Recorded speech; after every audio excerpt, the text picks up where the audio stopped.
Automobile slowdown. Why isn't anybody buying cars? Kushal Pratap Singh asks his team to double-check the numbers. He can't believe what he is seeing. It's the 7th straight month that the dealers have sent in a tepid forecast. Although he wasn't expecting the numbers to suddenly turn positive, he never thought for once the slowdown could last so long. FCK it, he says and walks out to the lobby. As soon as he makes his way out of his cabin, he sees a crumbled newspaper lying on the sofa right next to him.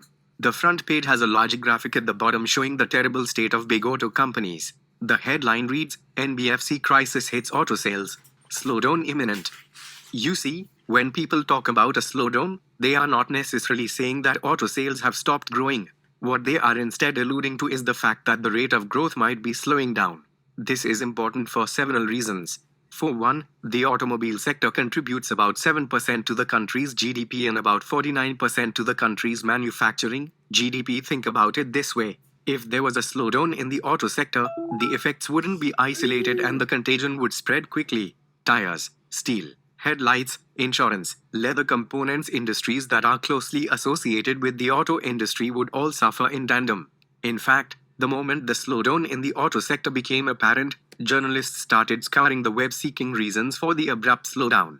First, they said it was a weak festive season. The only problem with this explanation was that there was no convincing argument why the festive season was weak in the first place. Then people started blaming the NBFC crisis. Since most automobile purchases are financed by the good folks at non-banking financial corporations, it is natural for one to presume that the NBFC crunch would inevitably affect automobile sales. Until in April 2019, RBI crushed that narrative, stating that the automobile slowdown could probably be explained by fuel prices and policy decisions. The memo took a mathematical approach to show that the NBFC crisis had no role to play whatsoever, and a change in insurance policy could perhaps explain more of the slowdown than a crunch in auto loans. But the common underlying theme in all these explanations is that this is only a temporary blip and the downturn is unlikely to persist. But what if we are wrong? What if the slowdown could be symptomatic of a more general slowdown in the whole economy? Could it be possible that the growth engine of this country is losing steam? Well, to figure out if that is a possibility, we must peer into the insides of one of the prime drivers of the consumption engine, the FMCG sector. FMCG times slowdown. Have people stopped buying biscuits too? Lokesh Darwala is the head, sales and marketing of an FMCG giant that's a leader in selling biscuits.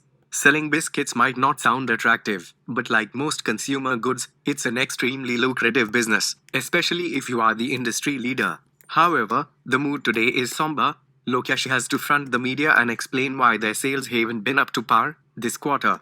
He takes one final look at his scribble pad and shakes his head. His anxiety arises from that fact that he is in a unique position. The expectation was that this quarter would most definitely see a rise in sales of packaged goods considering it was an election season. With a lot of manpower patrolling the streets of India, one would expect biscuits and soda to sell well.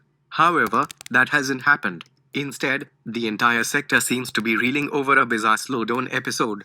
To understand the source of this anomaly, you have to go back in time. Over the past few years, growth in the FMCG sector has primarily been attributed to the rural sector. This interesting paradigm forms the basis of what most people call the Great Indian Consumption Story. The story is always told the same way. India is, after all, one of the fastest growing economies in the world, and as we move closer to the future, more people will lift themselves out of poverty and assimilate with the burgeoning middle class. With improved well-being, the story posits that they will likely spend more on food, hygiene, and other consumables. So ideally, you should see growth coming in from places where historically income levels have been poor, i.e. rural areas. Unfortunately, a precondition for this story is that people with depressed income ought to find enough jobs to improve their livelihood. In the event that they don't, expectations of stratospheric sales can come crashing down. Last year, the country experienced a bad monsoon and food prices stayed low. So low that most farmers have had to cut down on essential purchases, particularly consumer staples. This brings us to another crucial matter. What if there is a bad monsoon and food prices stay low this year once more? What if farmers don't find enough jobs to boost their income? Will the FMCG slowdown continue? This is perhaps the reason why Lokesh Darwala was tentative in the first place. Because he has no clue where we are headed. All he knows is that the heady growth days of yesteryears might finally be coming to a close. Meanwhile, there is another strange phenomenon on the rise. In the midst of the rural economic slowdown, this year also saw the migration of over 50 lakh people away from urban centers back to agriculture. This is deeply counterintuitive. If the farm economy is, in fact, such deep distress, why is that we see this absurd labor migration? To answer this question, we must move elsewhere, far away from the farmlands. We need to venture deep into real estate and housing. Real estate slowdown. Is there going to be a comeback? Back in Mumbai, a young journalist is trying his best to put together a story on the real estate slowdown for the weekend edition of his newspaper. He's been told his piece is going to appear on the cover page. Obviously, that means some needless extra pressure, but also an opportunity to prove himself to the almighty boss lady, the editor-in-chief. While there is a lot of material online explaining the rise and fall of real estate, there's very little stuff connecting all the dots. And so, he begins constructing the narrative. After the great boom in the early millennium, many large real estate developers carved out grand plans for expansion that never really materialized. When their expectations soured, they were left with unsold properties that had no real takers in the first place. Instead of throwing in the towel, most developers decided to fight it out. Meanwhile, the interest cost on all that borrowed money that had fueled the real estate binge started spiraling out of control. When they couldn't deal with the higher interest cost, they started negating it by selling houses at even higher prices. So we had prices of certain properties being driven, not by demand, but by desperate real estate developers trying to protect their margins.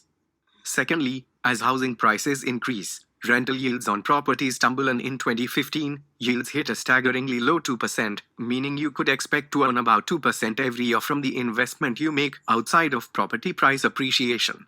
This isn't a worthwhile money-making opportunity when you are expected to pay close to 10% in home loan interest. Even if one were to assume that home ownership is a cultural phenomenon, and only a symbolic investment endeavor, property prices can't keep appreciating forever. And as property prices started plateauing, cracks began to appear.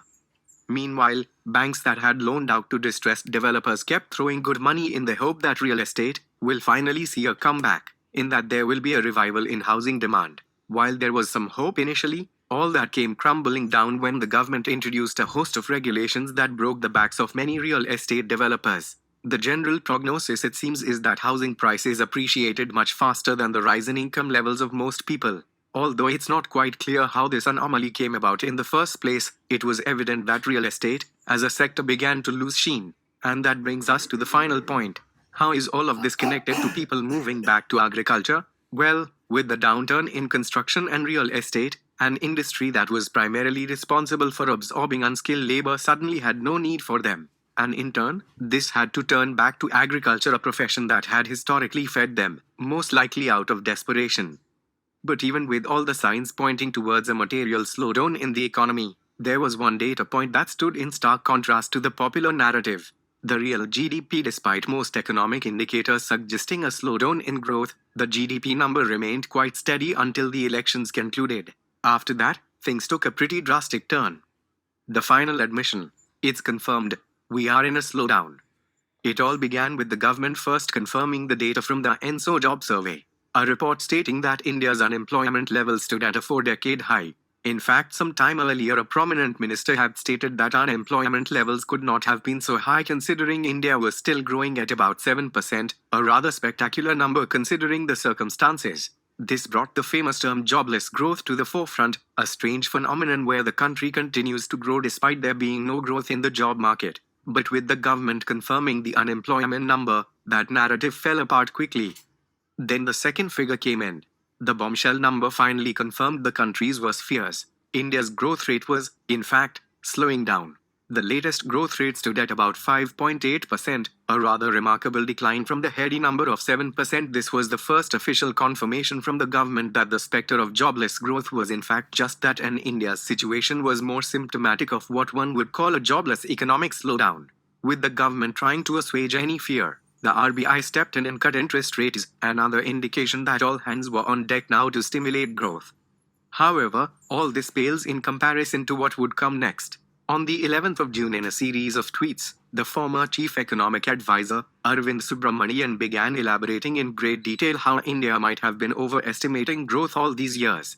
The technical paper that formed the basis of his tweets provided a rather elaborate account of what most people were fearing already, i.e., India's GDP number could not have been accurate by any stretch of the imagination. Immediately there was a barrage of counter-attacks from all corners attacking the former CEA for what one commentator called intellectual treason against the country.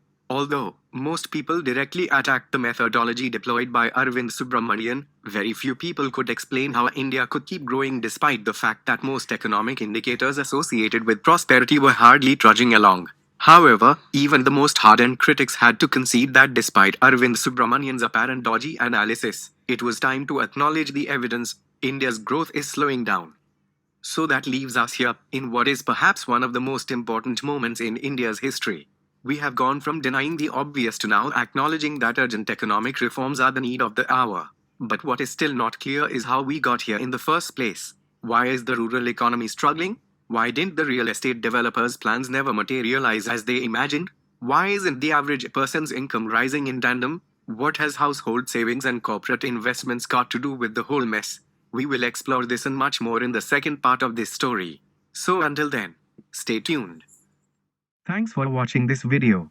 Be a part of our ever-growing community. Please like, share, comment this video. Press the bell icon to get instant updates from our channel.